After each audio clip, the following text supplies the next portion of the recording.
Igual, hoy en día, los seres humanos primero somos derrotados en la mente. Notemos que Eva fue derrotada mentalmente primero por dudar de las instrucciones de su creador y luego fue manipulada a comer del fruto prohibido. Manipulación se refiere a un amplio rango de tácticas capaces de subvertir el control de un individuo sobre su propio pensamiento, comportamiento, emociones o decisiones en busca de eliminar su capacidad de juzgar o de rehusar información u órdenes. ¿Son irreversibles las consecuencias? Como consecuencia de la desobediencia se obtuvo el conocimiento del mal, dolor, tristeza, sufrimiento, preocupación, etc. Y se inicia el desequilibrio en la mente del ser humano, de su cuerpo físico y de la naturaleza y el planeta entero. Ahora, en los inicios del siglo XXI, vemos las consecuencias de ese desequilibrio de la mente y de los componentes naturales en forma colectiva, y su descenso es irreversible, porque se trata de los pensamientos de cada ser humano que vive en la Tierra hoy, y solo podemos ver sus efectos tal como lo describimos en la introducción, o sea, el desequilibrio de los elementos naturales. ¿Es posible salir del esquema mental en que se encuentra sumida la humanidad? En forma individual sí es posible. ¿Cómo? Al cambiar nuestros pensamientos y volver a la obediencia requerida por el Creador. El libro de Jeremías capítulo 4 versículo 14 dice: lava tu corazón, mente, de maldad, oh Jerusalén, para que seas salva. ¿Hasta cuándo permitirás en medio de ti los pensamientos de iniquidad? Capítulo 4. La semana, una creación divina. En forma breve hemos esbozado el porqué de las actuales circunstancias en que nos encontramos los que vivimos en los inicios del siglo XXI. Pero ahora, volviendo a la creación en el libro de Génesis, capítulo 1, llama la atención la descripción día 1, día 2, día 3, etc., hasta llegar al séptimo día. O sea que el Creador es quien establece la semana como la conocemos, excepto por los nombres de los días, que son numerados, lo cual llama día primero a lo que nosotros conocemos como el domingo, al día segundo como lunes, y así sucesivamente hasta llegar al séptimo día. Hoy lo conocemos como sábado. Los escritores bíblicos del Nuevo Testamento mantienen el orden divino, con la descripción del primer día de la semana al domingo.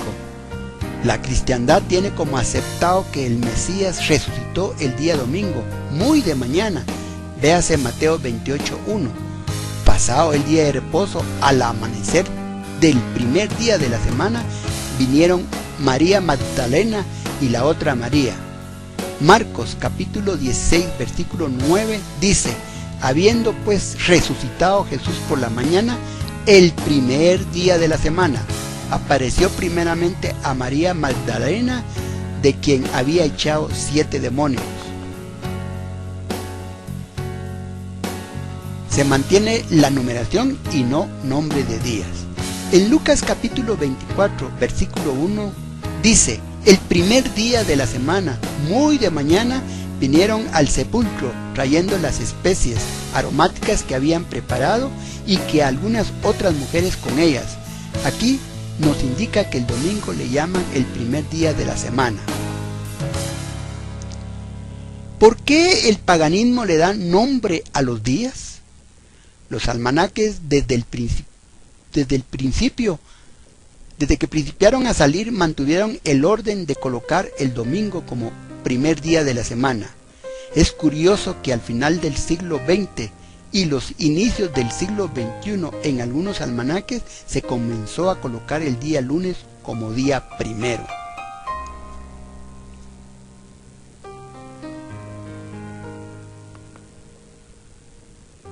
Capítulo 5. En Génesis capítulo 2, versículos del 1 al 3, dice: fueron pues acabados los cielos y la tierra y todo el ejército de ellos, y acabó Dios en el séptimo la obra que hizo, y reposó el séptimo de toda obra que hizo, y bendijo Dios al día séptimo y lo santificó, porque en él reposó toda la obra que había hecho en la creación. ¿Fue la voluntad del Creador? Ahora vamos a analizar varios aspectos del contenido de los versículos anteriores. Primero, según lo expresado por el Creador, el séptimo día es el que conocemos como sábado. Algunas versiones de la Biblia utilizan directamente día sábado en los versículos respectivos, y la mayoría que utiliza el término séptimo día tiene un asterisco y hace la aclaración en la parte de abajo con un asterisco y dice que es equivalente a sábado. ¿Se cansa el Creador? Siguiendo con el análisis de los versículos, llama la atención el ¿por qué el Creador descansó de la obra creadora si Él es un ser espiritual, omnipotente, inmortal? El hecho de descansar ¿no sería un mensaje para lo que iba a constituir la humanidad? También es notoria la importancia de que el Creador le diera tanta importancia al sábado. ¿Por qué Dios bendijo a una porción de tiempo?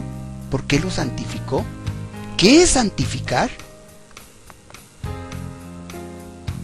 ¿Cuál es el mensaje? Encontramos la respuesta en Marcos capítulo 2, versículos del 26 al 27. También les dijo: el día de reposo fue hecho por causa del hombre y no el hombre por causa del día de reposo. Por lo tanto, el Hijo del Hombre es Señor aún del día de reposo. Esto indica que el sábado fue hecho para el hombre. Rompimiento de un paradigma. Lo anterior destruye el argumento de que el sábado es únicamente para Israel o judíos, lo que constituye un falso argumento por los mismos versículos de Génesis capítulo 2, versículos del 1 al 3 y Marcos capítulo 2, versículos 26 al 27. Al principio, en la creación, no habían razas ni países, y fue establecido por Dios desde el inicio de la creación. Por lo tanto, quedó como un monumento de la creación. Capítulo 6. El sábado como un mandamiento en Éxodo capítulo 20, versículos del 8 al 11. Acuérdate del día de reposo para santificarlo. 6 días trabajarás y harás toda tu obra, mas el séptimo día es reposo para Jehová tu Dios. No hagas en él obra alguna, ni tú, ni tu hijo, ni tu hija, ni tu siervo, ni tu criada, ni tu bestia, ni tu extranjero que está dentro de tus puertas, porque en 6 días hizo los cielos y la tierra, el mar y todas las cosas que en ellos hay, y reposó el séptimo día. Por tanto, Jehová bendijo el día de reposo y lo santificó. Es parte de la ley moral. Se encuentra el séptimo día o sábado ahora no como un monumento de la creación, sino como parte de la ley moral de Dios, con el término inicial acuérdate, al inicio del mismo mandamiento. Esto quiere decir que ya existía antes de dar la ley o los mandamientos en el Sinaí, sino que viene desde la misma creación. Ahora, como señal, de los 10 mandamientos, este es muy amplio y en cuanto a dar razón del por qué. Porque en 6 días hizo Jehová los cielos, la tierra, el mar y todo lo que en ellos hay, relacionando el sábado con la creación y el Creador, aquí dado como un mandamiento.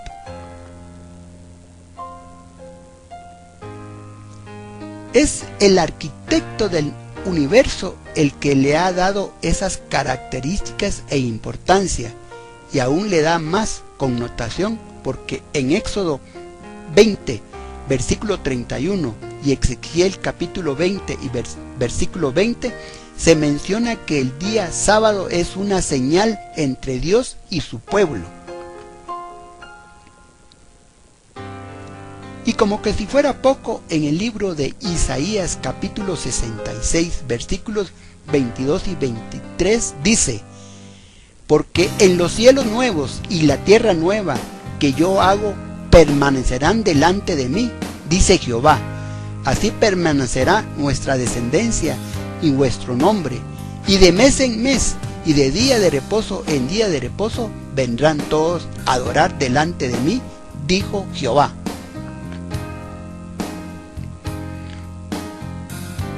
Se establece que en los cielos nuevos y en tierra nueva se observará el sábado.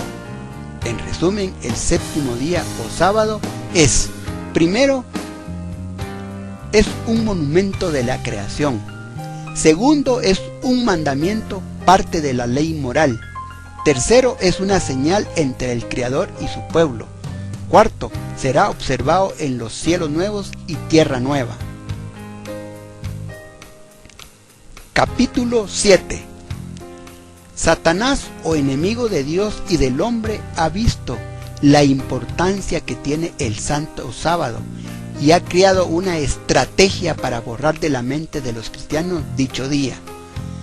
Y esto se deduce que a pesar de que pecado es infracción a la ley, según 1 de Juan 3:4, no importa qué mandamiento se infrija, se es culpable de todos, o sea, los 10 mandamientos, de acuerdo con el libro de Santiago, capítulo 2, versículo 10. Por lo tanto, se ve el odio que le tiene al sábado o séptimo día, preparando planes específicos para anular la importancia que Dios le dio. ¿Por qué Satanás le da importancia para destruir este mandamiento? Los planes son llevados sobre 4 ejes principales.